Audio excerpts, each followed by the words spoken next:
शरणागत होकर बायस ने, शरणागत होकर बायस ने करुणा कर को भयभीत पुकारा। तुम भाग गए भय से फिर क्यों, बस देखने राम प्रताप तुम्हारा। आए जयंत यहाँ फिर क्यों लौट करके चले आए। मानो राम जी पूछ रहे हैं कि क्यों आए, जब प्रताप देखना था तो देख लिए चले जाते। हाँ, आए जयंत यहाँ फिर क्यों, कभी भैरव क्या फिर भाव तुम्हारा। और देख प्रभाव लिया हमने, देख प्रभाव लिया हमने, अब देख निराम स्वभाव तुम्हारा। अब तो हम आपकी कृपालुता दयालुता की झांकी देखने के लिए आपके पास आए हैं। प्रभाव तो देख लिया, आपके प्रताप को देख लिया, आपकी वीरता शौर्यता को देख लिया। जैसी गाथा सुनी थी, जो अनुभव नहीं था उसका मुझे परिज्ञान हो गया।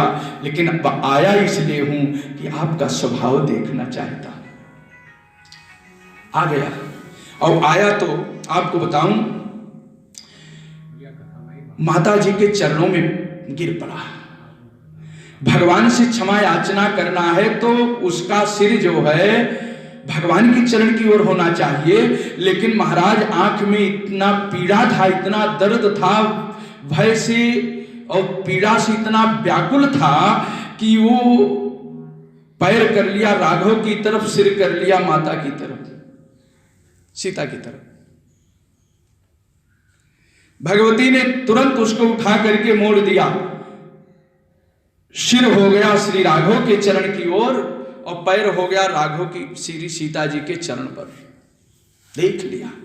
कह रही है स्वामी, बच्चा तो छोटा होता है, वो पयोधर का पान करता है, इसका कोई अपराध नहीं है।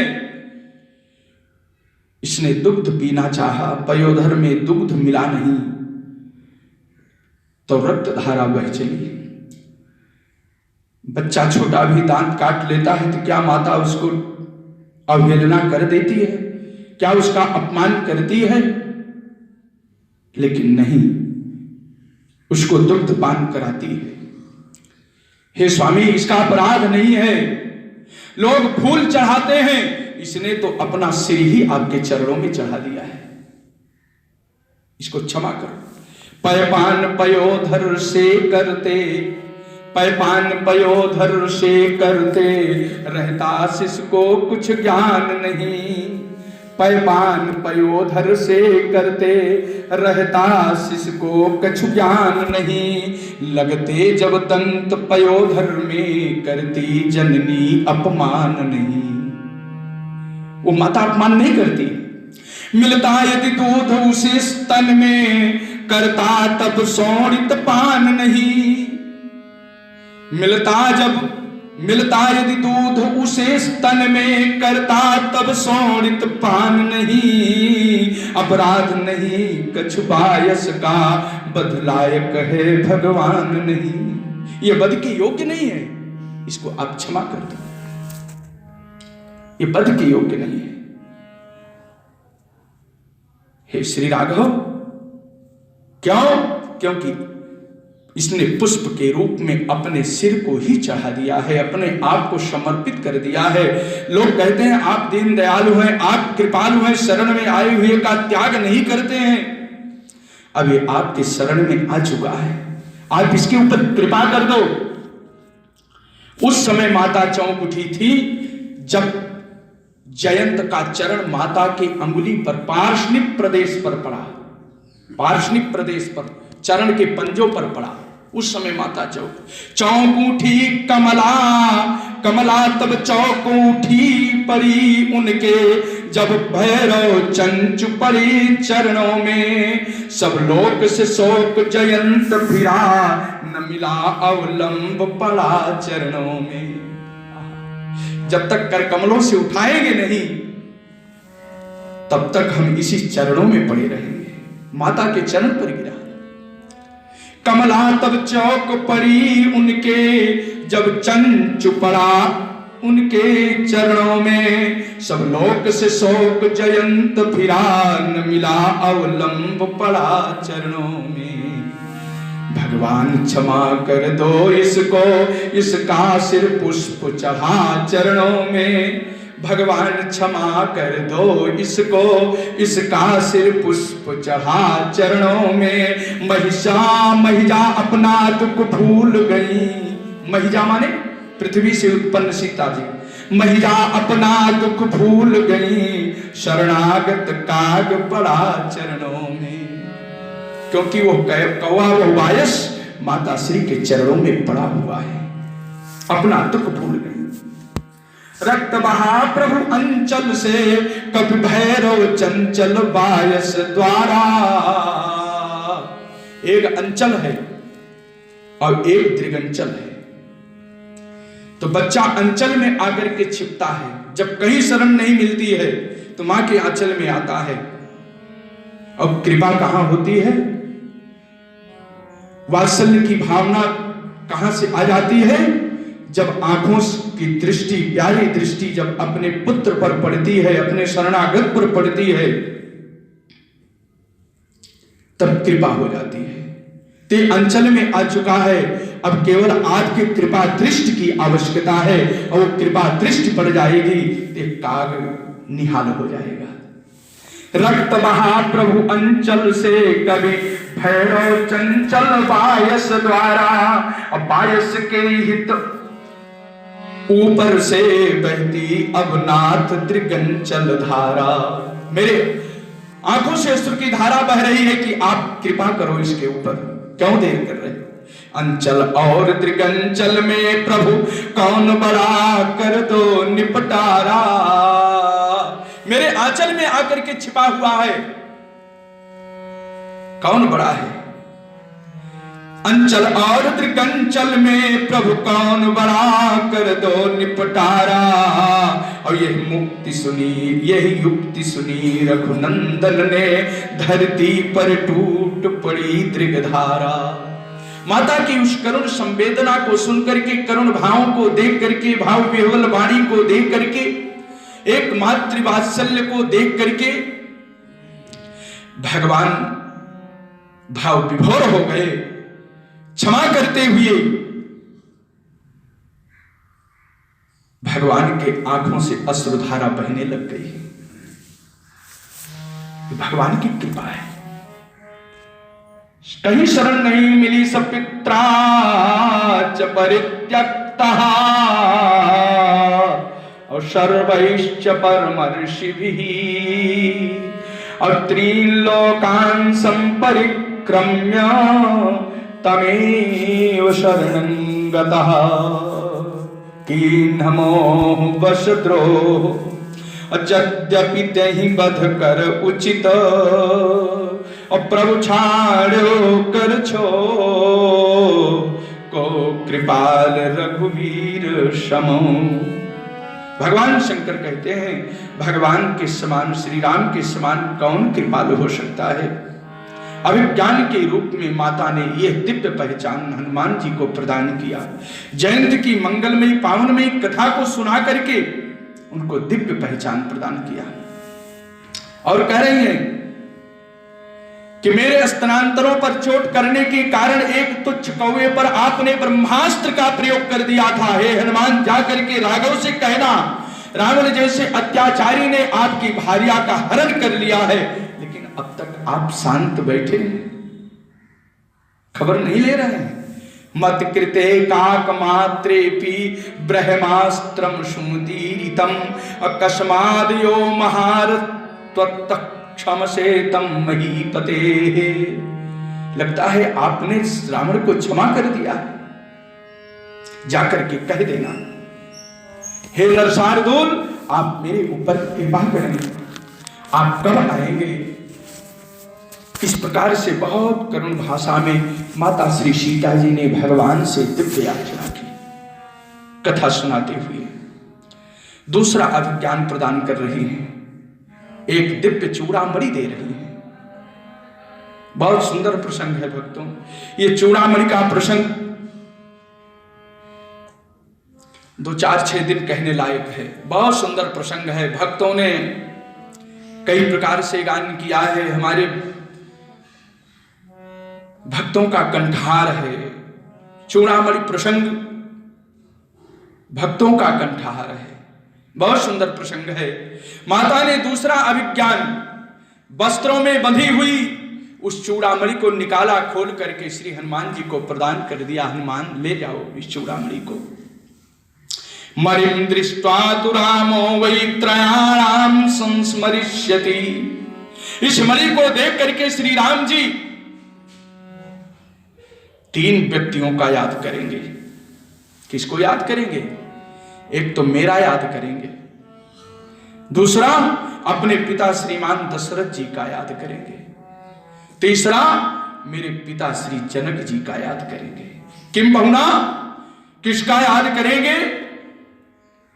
मेरा तो याद करेंगे ही, मेरी माता सुनैना को याद करेंगे और मेरे पिता श्रीमान जनक को याद करेंगे।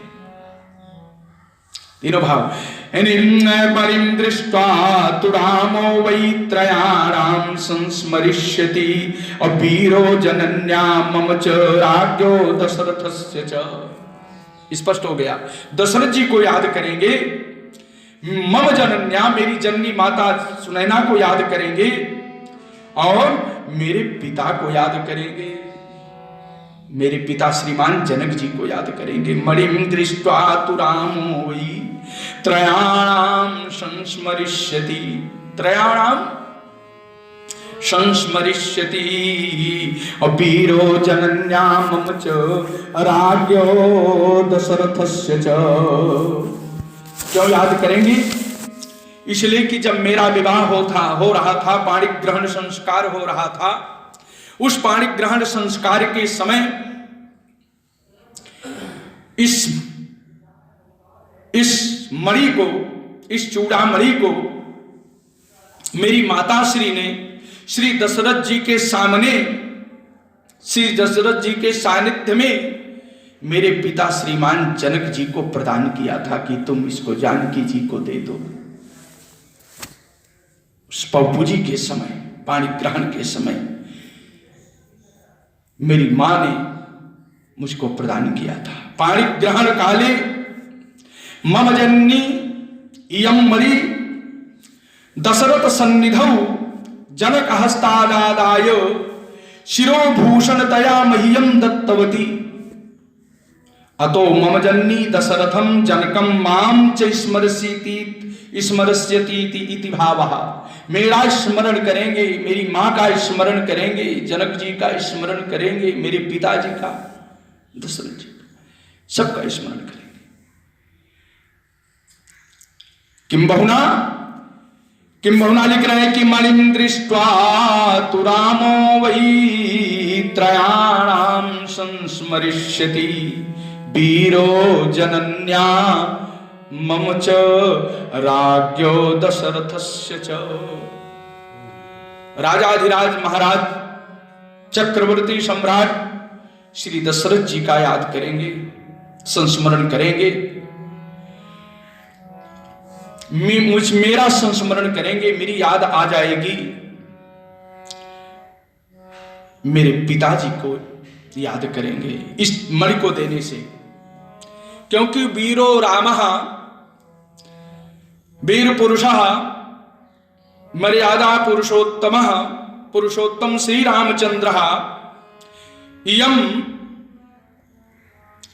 शिरोभूषणं मणिं दृष्ट्वा, शिरा जो आभूषण है, इस मणि को देख करके जनन्यादीनां त्रयाणां,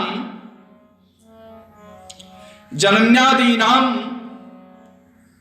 त्रयाणां संस्मरिष्यति एव। क्यों? पाणिक ग्रहण काले मम पिता जनक जी ने, मेरे पिता जनक जी ने मेरी मां को इस मणि दिया था कि तुम श्री सीता जी को, पुत्री को पहना दो। एक भाव तिलक टीका का एक भाव है, एक भाव गोविंद राज जी महाराज रामायण शिरोमणि टीकाकार लिख रहे हैं कि मेरी मां ने मेरे पिताजी को दिया, संकल्प ले रहे थे उस समय पिताजी ने इसको संकल्प के समय मुझे प्रदान कर दिया। दूसरा भाव है कि मेरी मां ने इस श्रेष्ठ चूड़ामणि को अपने बालों से निकाल करके, किंबहुना रखी हुई पिटारी से निकाल करके इसको मेरे पिता को दे दिया था, और मेरे पिता ने मेरी मां को दे दिया था। दोनों भाव है परस्पर। तो इस प्रकार से इस मणि को दशरथ सन्निधौ मम जननी मणिम मह्यम ददाविति इयम पौराणिकी कथा सुप्रसिद्धा वर्तते। ये पौराणिकी कथा सुप्रसिद्ध है, इसलिए इस मणि को देख करके इन तीनों को आनंद प्राप्त होगा, किंबहुना भगवान राम को आनंद प्राप्त होगा, तीनों का संस्मरण हो जाएगा। मेरी मां का भी संस्मरण करेंगे, मेरे पिता का संस्मरण करेंगे और मेरी याद करेंगे। ये मणि आपको मैं दे रही हूं। इमणिं दृष्ट्वा तु रामो वै त्रयाणां संस्मरिष्यति वीरो जनन्या मम च राज्ञो दशरथस्य च। इन तीनों का स्मरण करेंगे। इस प्रकार मणि देने के पश्चात श्री सीता जी ने हनुमान जी को विशेष समझाया और कहा, दुख का निवेदन किया कि हे हनुमान, महाबाहु, प्राण पुरुषोत्तम, मर्यादा पुरुषोत्तम,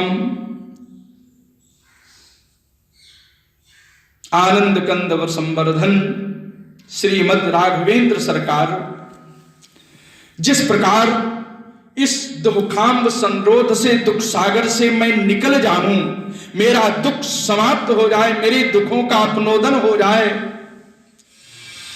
तुम उसी प्रकार से भगवान को समझाना। अंबुमनि संरुध्यन्ते यस्मिन् निति अंबु संरोधा समुद्र। अर्थात तुम यह समझाना कि मेरी प्राप्ति के लिए जिस प्रकार हो सके उसी प्रकार से शीघ्र इस समुद्र का संरोधन करके, समुद्र को सोख करके, समुद्र में मार्ग बना करके अथवा समुद्र को सोख करके वो मेरी प्राप्ति करें। समुद्र के शोषण का कार्य, समुद्र को लांघने का कार्य जिस शीघ्रता से राम जी करें, वही उपाय तुम राम जी को बता देना। ये सीता जी करें। अब श्लोक देखें, यथाच स महाबाहुर माम तारयति राघवः अस्माद दुखांब संरोधा तुम समाधातुमर्हसि। आप वही समाधान करना, आप वही उपाय बताना। हे हनुमान जी, तुम मुझे अकेले ले चलने में सर्वसमर्थ हो, मैं जान गई हूं, लेकिन तुमको कुछ मिलेगा नहीं, तुम्हें कुछ नहीं मिलेगा, केवल मुझे पार कर दोगे, ना मेरे राम को यश मिलेगा ना तुम्हें यश मिलेगा।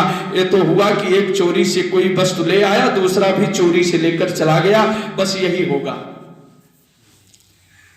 ये नहीं, इसलिए मेरा कहा मानो काममश्च त्वमेवे कहा कार्यस्य परिसाधने पर्याप्तः परिवीरभ्य यशस्यस्ते फलोदयः बलैः समग्रैर्युधिमां रावणं जित्य संयुगे विजयी स्वपुरं यायात् तत्तस्य सदृशं भवे। विजयी होकर के यहां से मुझको लेकर के चले। हनुमान जी ने कहा, माता जी ऐसा ही होगा, हमारे जाने में जितना विलंब है उतना ही विलंब जान लो।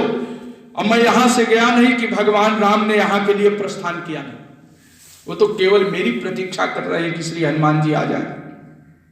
हे मां, आप चिंता मत करो, नास्मिश्चिरं वत्स्यसि देवी देशे रक्षो गणैरध्युषते तिरौद्रे न ते चिरादागमनं प्रियस्य क्षमस्व मत्संगम कालमात्रम्।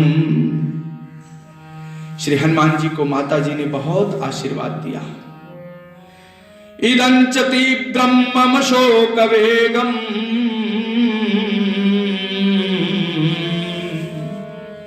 मेरा यह तीव्र शोक, राक्षसियों की ये भर्त्सना, मेरे प्रति कटु व्यवहार, सब जाकर के मेरे राघव से जरूर निवेदन करना। इदंच तीव्रम मम शोक वेगम, रक्षोभिरेभिः परिभर्त्सनञ्च, ब्रूयास्तु रामस्य गतः समीपम्, ब्रूयास्तु रामं च गतः समीपम्, शिवं च ते ध्वास्तु हरे प्रवीर। हे हरि प्रवीर, तुम जाकर के मेरे स्वामी से निवेदन कर देना। ब्रूयास्तु रामस्य गतः समीपम्, और शिवश्च ते ध्वास्तु हरे प्रवीर। श्री हनुमान जी ने कहा, माता, हे भगवती भास्वती करुणामयी, हे जगत जननी, अब आपका आशीर्वाद प्राप्त करने के बाद हमारे लिए कोई दुर्लभ नहीं है। आपने आशीर्वाद मुझे प्रदान कर दिया है, मैं कृतकृत्य हो गया, मेरा जन्म लेना सार्थक हो गया। मैं ऊहापोह में था कि मां मुझे पहचानेंगी कि नहीं, लेकिन आज मैं कृतकृत्य हो गया। आपने मुझको पुत्र कहा, आपने मुझको अपना जान करके आशीर्वचन दिया है। हे मां, आज मेरे जैसा सौभाग्यशाली संसार में कोई नहीं है, मेरे समान कोई नहीं है। हनुमान जी सोचते हैं कि मां का आशीर्वाद तो मिल गया, अभिज्ञान भी मिला, एक नहीं दो मिला।